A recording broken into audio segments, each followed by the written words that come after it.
Καλώς ήρθατε στην εκπομπή μου. Είμαι η Ειρήνη Κωνσταντάκου και στο σημερινό επεισόδιο έχουμε αυτό που όλοι περιμένατε. Τη συνέντευξη φωτιά. Κανονικά. Μαζί μου λοιπόν ο αγαπημένος μου συνεργάτης, ο φίλος και συνεργάτης μου, Ανδρέας Βουλγαρής. Ανδρέα, καλώς ήρθατε. Ειρήνη μου, καλώς σε βρήκα πάλι. Τι κάνεις? Είμαι εξαιρετικά, εσύ πώς είσαι? Είμαι τέλεια. Νομίζω ότι μετά από αυτή την απίστευτη επιτυχία που είχε το Ρεβεγιόν, δεν γινόταν να μου κάνει άλλο συνέντευξη, έτσι. Εντάξει, εδώ άκουσα εγώ καλά λόγια. Έτσι. Είσαι φαντάσου. Ούτε αλλάζεις καριέρα, έτσι. Δηλαδή, αρχίζω να ζηλεύω, τρέμει η καρέκλα σου. Για πες. Λοιπόν, έλα, είμαι έτοιμη. Θες να ξεκινήσουμε την πρώτη ερώτηση? Λοιπόν, είναι η συνέντευξη που θα κάνουμε στην αγαπημένη μου την Ειρήνη. Πάμε να δούμε τους τίτλους και ξεκινάμε τις ερωτήσεις μετά. Έγινε.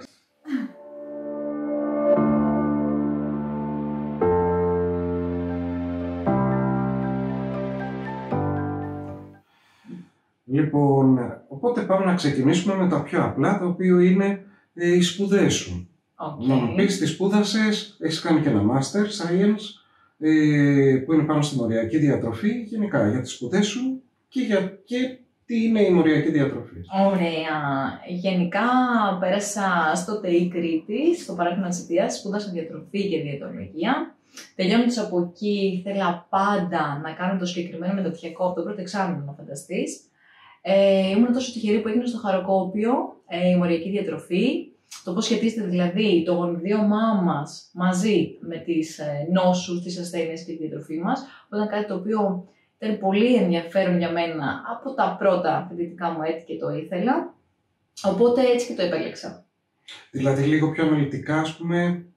Πώς δηλαδή μπορούμε, κάνοντας γονιδιακό έλεγχο, δηλαδή αυτό δεν είναι με απλές εξετάσεις αίματος, είναι μια λίγο ακριβή εξέταση, αλλά μπορούμε να δούμε κάποια γονίδια και ανιχνεύουμε. Όπως για παράδειγμα το γονίδιο της παχυσαρκίας, το πιο συχνό, το πούμε, είναι το FTO που έχουμε έτσι, πολυμορφισμούς, οι οποίοι μας δείχνουν αν έχουμε και γενετική προδιάθεση για νόσους, για παχυσαρκία, για σαχαροδιαβήτη, για καρδιαγγειακά, για καρκίνο και μπορούμε διατροφικά να επέμβουμε χωρίς να δώσουμε φάρμακα. Δηλαδή, μπορώ να σου δώσω, ας το πούμε, για παράδειγμα, κορινθιακή σταφίδα.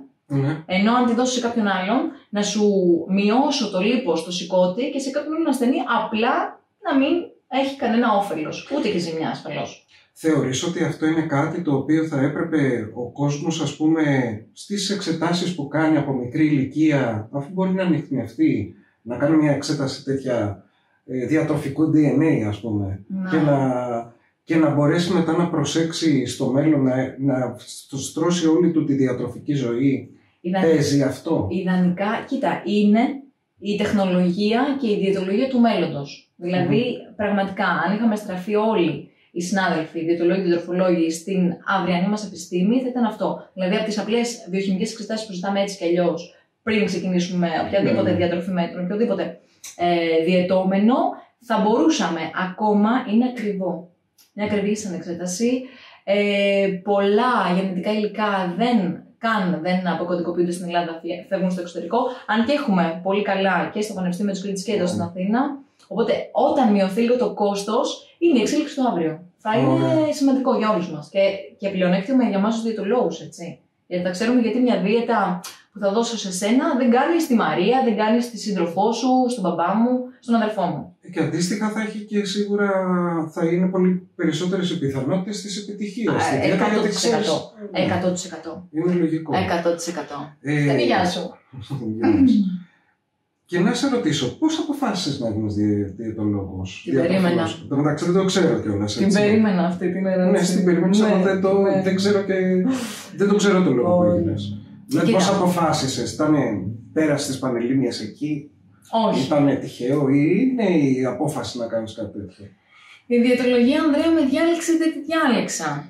14 χρονών πέρασα την πρώτη μου άτυπη ναι μεν, αλλά νεωρική ανορεξία δε.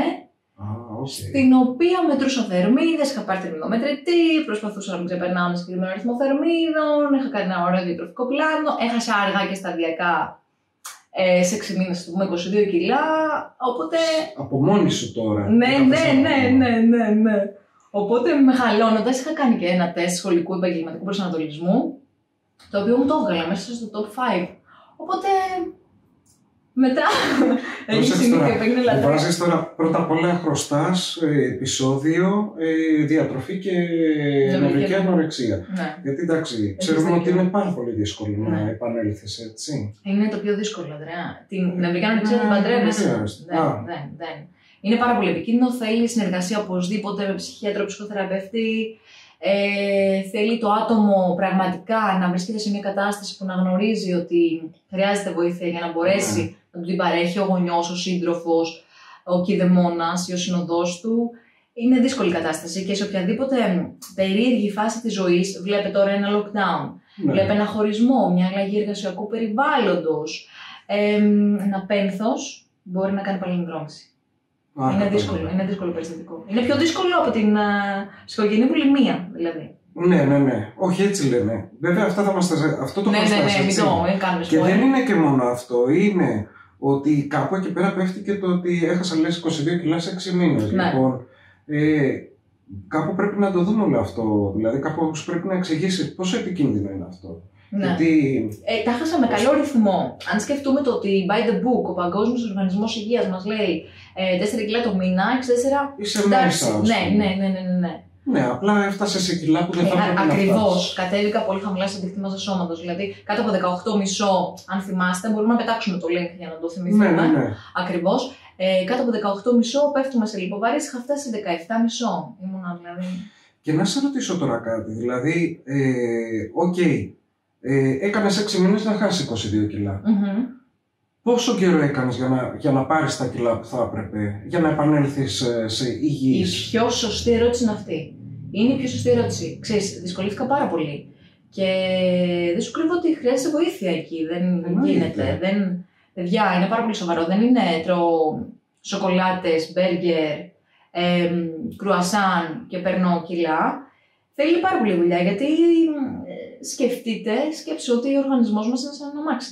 Αν του βάλει σοκολατάκια στο ρεζερβουάρ δεν θα πάρει μπροστά. Ναι. Άργησα πάνω από 3-4 μήνες για να επανέλθω. Δηλαδή, θυμάμαι ότι ήμουν στο σχολείο και ήμουν το κορίτσι αγκαλιάς. Μου πέρανε άλλη αγκαλιά. Με σηκώνανε. Ήμουν τόσο αλληνέτη και με σηκώνανε στο το φτερό.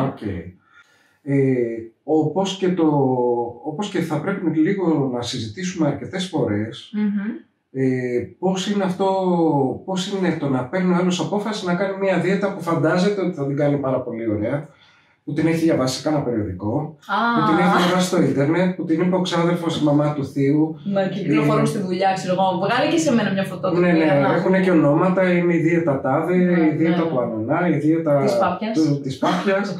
Έτσι. Ωραία. Λοιπόν, έπιασες πλέβα τώρα. Λοιπόν, αυτά δεν μ' αρέσουν. Δεν μ' αρέσουν γιατί δεν γίνεται να υπάρχει ένα μοτίβο δίαιτας και να ταιριάξει σε όλους. Και για πόσο διάστημα θα έχει αποτέλεσμα και χωρίς παρακολούθηση πώς θα έχουμε αποτέλεσμα. Και είναι και επικίνδυνο και για την υγεία μας, γιατί δεν έχουμε δει πώς βρισκόμασταν πριν, σε τι φάση βρισκόμαστε τώρα. Οπότε αυτές οι δίαιτες καλό είναι να αποφεύγονται. Το σωστό είναι να πάμε σε έναν διαιτολόγο, διατροφολόγο, να κάνουμε ένα εξατομικευμένο πρόγραμμα διατροφής για τις δικές μας ανάγκες, για τις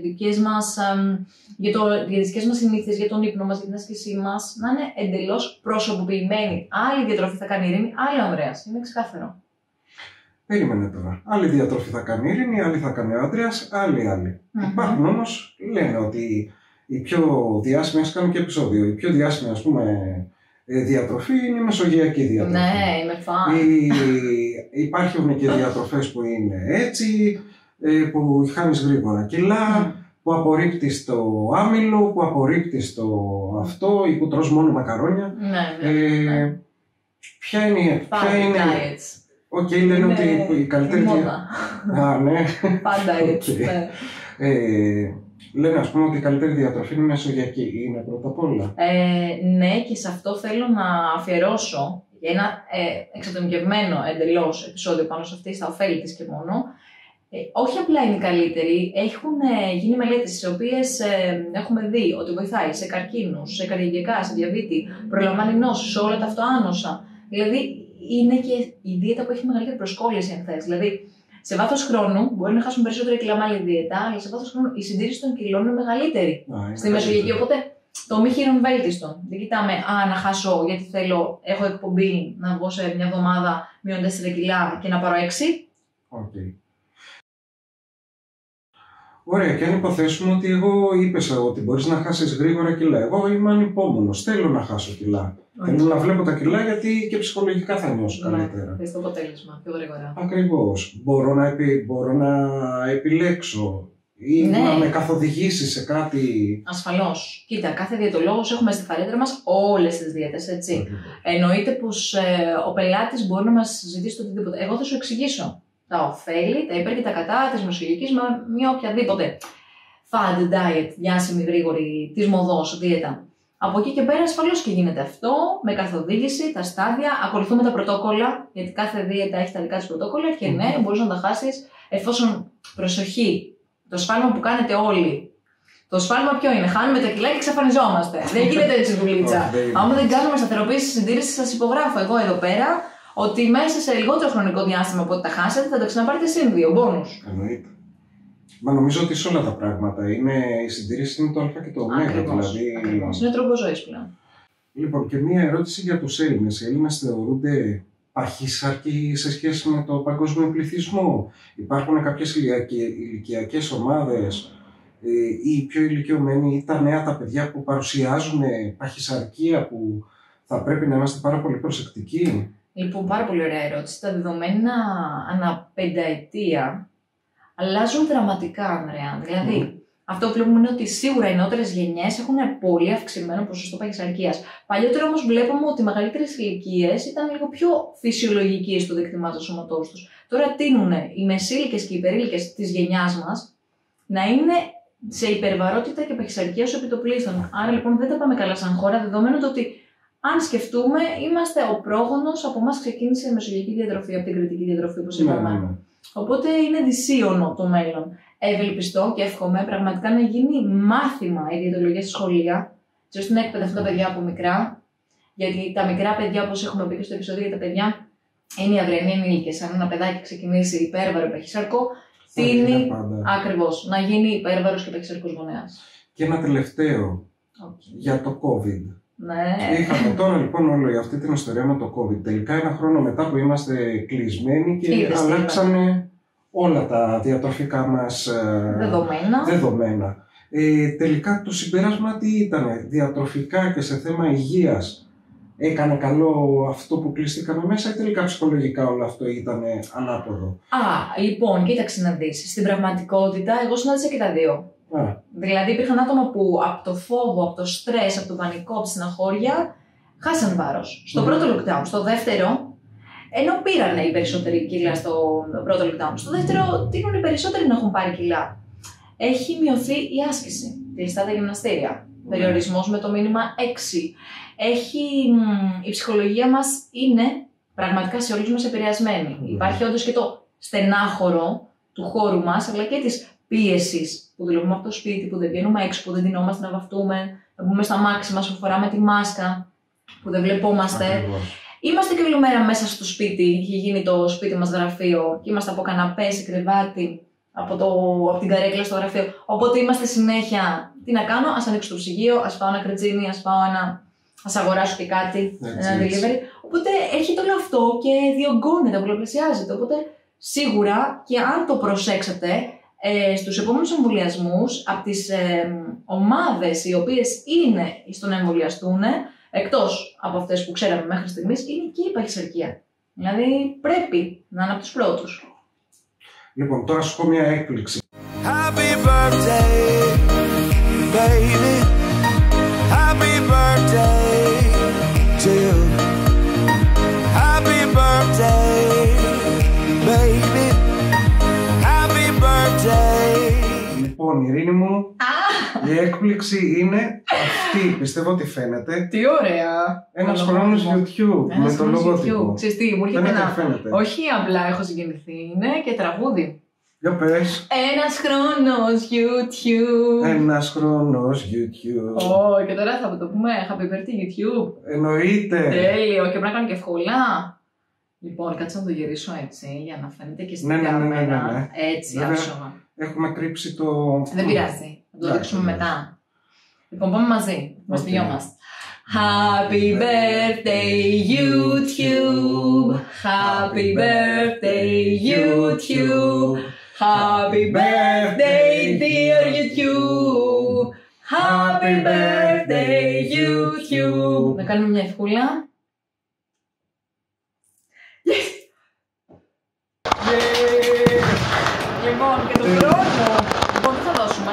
Έχουμε τόσες σκούπες εδώ. Λοιπόν, πρέπει να δώσουμε. Πρώτα απ' όλα, αυτό είναι σημαντικό ότι τόση ώρα πίνουμε από τις κουπές. Με τα λογότυπα της αγαπημένης μας Ζωή Μπαρδούτσου. Κανονικά. Θα δώσουμε. Τρως και τουρτίτσα. Λοιπόν, θα δώσουμε. Λοιπόν, έχουμε και τα εφέ εδώ, το κεράκι. Αυτά έγινε εδώ στο live. Πόσες? Λοιπόν, θέλω να μου Θα πεις. κάνουμε giveaway. Θα κάνουμε giveaway. Σε ποιον? Διάλεξε εσύ. Εγώ στο προηγούμενο επεισόδιο είπα ο 16ος γιατί είμαστε 16 Μαρτίου που ήταν τα γενέθλια του YouTube. Ένα νούμερο θέλουμε. Λοιπόν, θα βάλω ρίσκο και θα το κάνω 29. Με το match. Όχι. Θέλω να δώσουμε κίνητρο. Δεν μας αγαπάνε. Ακριβώς. Αφού έχεις και το κοινό σου, Αντρέα. Αντρέα! Ναι, 21ο σχολείο YouTube. 21ο σχολείο YouTube. Θα διαλέξουν πάλι όποιο χρώμα θέλουν και θα το αποστείλουμε σε όποιον τυχερό τυχερή. Ναι, κανονικά, ναι. Οπότε.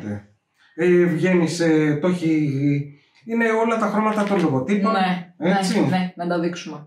Εμένα αυτό είναι το αγαπημένο μου, αλλά οκ. Κοιτάξτε, παιδιά, Και αυτό το ψήφισα. κέρδισε. Αυτό κέρδισε. Αλλά δεν πειράζει, ό,τι επιλέξουν. Δεν θα του επηρεάσουμε εμείς. Κανονικά. Λοιπόν, και έλα, πριν κλείσουμε, θέλω με λίγες λέξεις να περιγράψεις όλα σου τα συναισθήματα για αυτόν τον πρώτο χρόνο και με λίγες λέξεις ό,τι θα ήθελες για τον επόμενο. Λοιπόν, αυτός ο πρώτος χρόνος ήταν για μένα γεμάτος εμπειρίες, γνώσεις, δημιουργικότητα. 3 θέλω να πω. Ωραία. Και άλλες 3 για τον επόμενο. Έκπληξη, ενθουσιασμό, εξέλιξη. Εντάξει. Λοιπόν, να ανανεώσουμε το ραντεβού μας. Ναι. Σε μία εβδομάδα ακριβώς. Να πούμε ότι όποιος δεν έχει κάνει εγγραφή στο κανάλι μου μπορεί να το κάνει τώρα και να πατήσει την καμπανούλα για να ενημερώνεστε για τις προσεχείς ειδοποιήσεις. Εάν θέλετε να σχολιάσετε κάτι, για να κερδίσετε λοιπόν το giveaway μας, μπορείτε να το κάνετε κάτω από αυτό το βίντεο. Όποιος θέλει να με βρει, μπορεί να το κάνει να με βρει εδώ. Λοιπόν, like και share με τους αγαπημένους σας, σωστό. Και μπορούν να με ακολουθήσουν σε Facebook, Instagram και LinkedIn. Οπότε από εμάς, πολλά φιλιά. Τα λέμε σε μία εβδομάδα, μην λείψει κανείς. Φιλάκια, bye!